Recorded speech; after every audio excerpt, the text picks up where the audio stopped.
What you're watching was, in the summer of 1863, no less than the fate of a whole continent in the balance.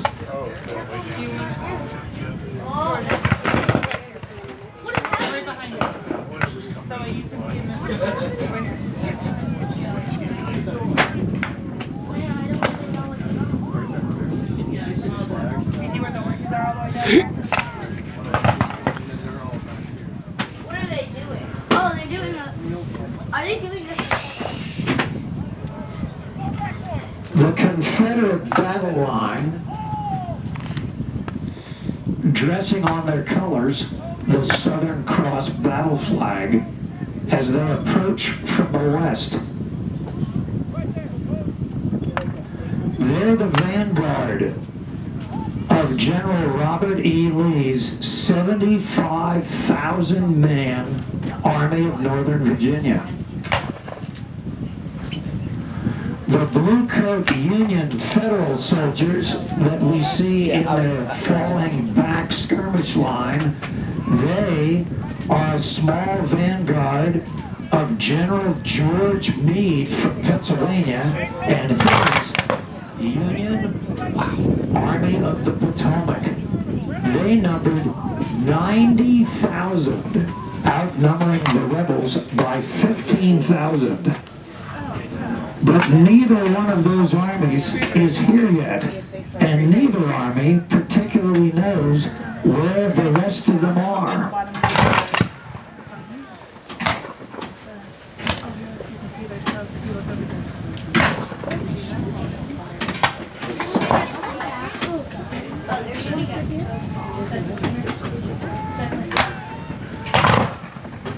For our younger guests on the train today who may be confused about what it is they're seeing out the train windows, They're so cute. no one is actually firing real bullets at each other. It's only a reenactment of events that might have been in the summer of 1863. They're firing only gunpowder blanks at each other, but during the actual events, they would have been firing at each other 58 caliber bare lead mini balls. They were conical shaped bare lead soft bullets that made a nice hole going into a man, but made a horrific hole coming out. Battle injuries during our war between the states were no less than nightmarish. Let's go!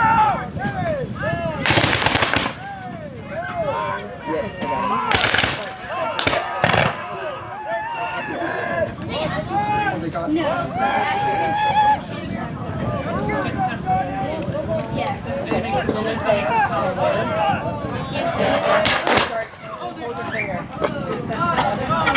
Wow. That was so dramatic. Yeah, and you'll be like, when someone acts like they should be, you'll be like,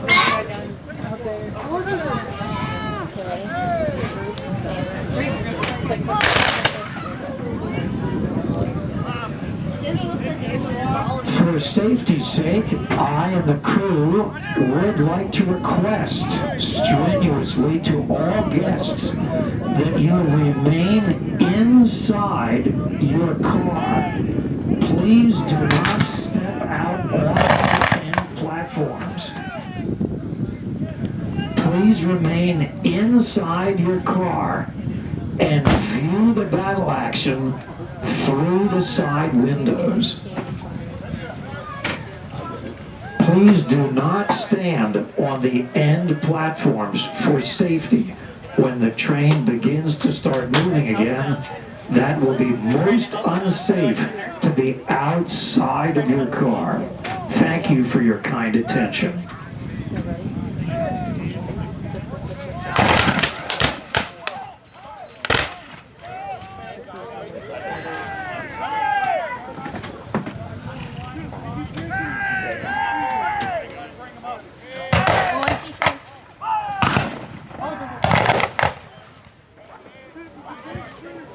I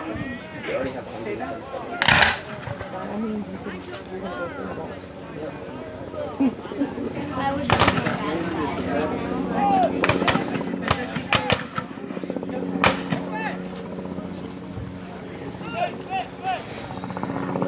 Oops, they're charging.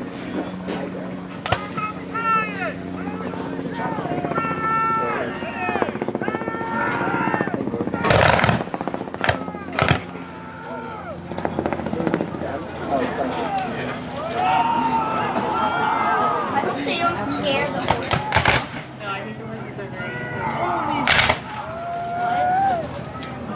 What? In modern times, the technology of war has often outpaced the tactics of battles. What you're witnessing now is a tragic example of that phenomenon. The shoulder-to-shoulder, close-order battle tactics we're witnessing now were developed 50 years before the American Civil War. They were developed during the days of the Emperor Napoleon in the dawn of the 1800s. In those days, muskets were smooth bore, and the bullets were round balls that were inaccurate and short-range weapons. In the intervening decades between 1805 and the Battle of Austerlitz, where these shoulder-to-shoulder tactics worked with tremendous efficiency in the days of Napoleon, 50 years had passed in new long arms technology by the events we're witnessing now in 1863.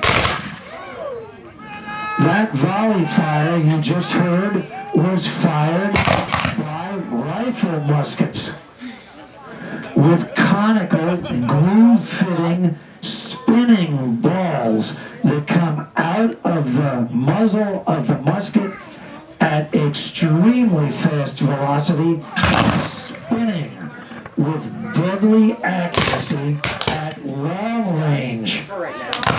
This kind of close order fighting was, for want of a better term, a meat grinder.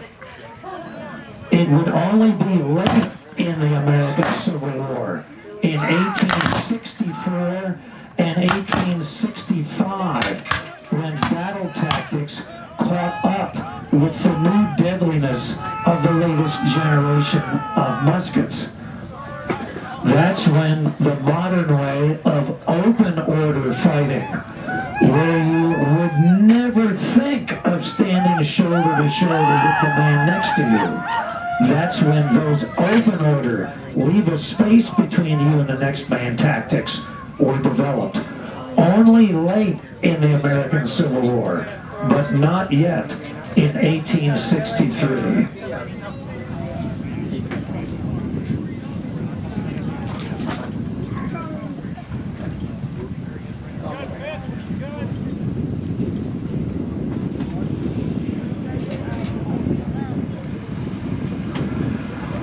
Please ignore, out the running left side of the train, that strange contraption which does not appear to have any horse or mule team leading the way. I have no idea what that is, but it might be a good idea to invest in, if you can, in whoever invented that thing.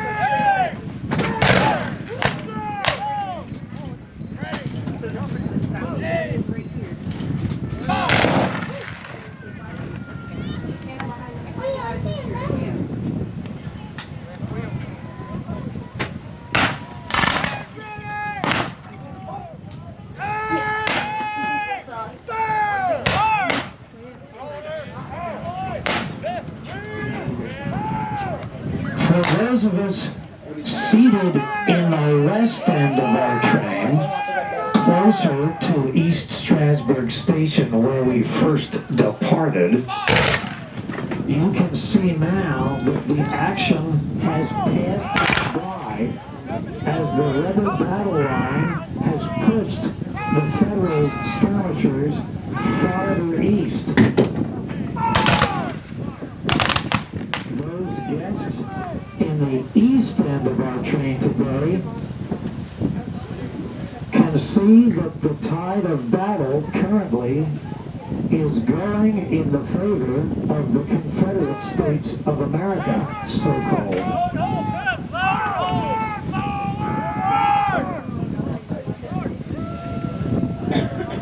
If that surprises anyone, don't be surprised, because the Confederates here have the advantage. They moved into this area first. This morning, coming down the roads, streaming from the bridge on the Susquehanna, that they did, in our water scenario, capture intact. And it's the Federals that are playing catch-up, trying to intercede and get between them and their objective in Philadelphia.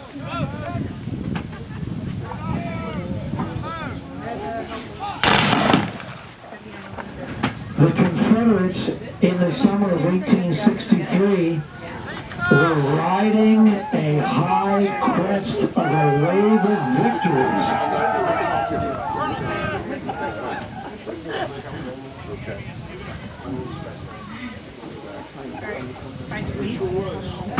In fact, General Lee has developed around him and his army something of a mystique of invincibility.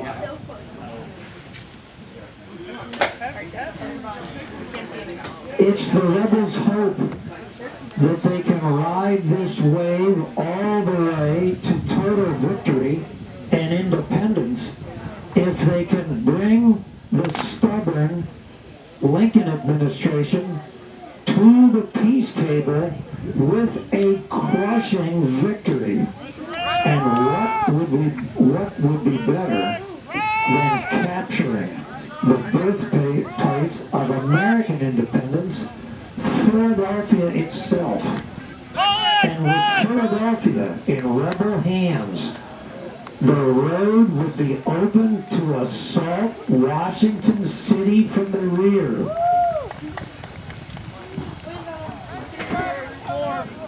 With the growing peace movement here in Pennsylvania and elsewhere across the North, it was Lee's gamble that with a big enough victory, public opinion would turn against the Lincoln administration and force him to sue for peace on the only terms the Confederacy would accept, and that was total independence in the old spirit of 1776.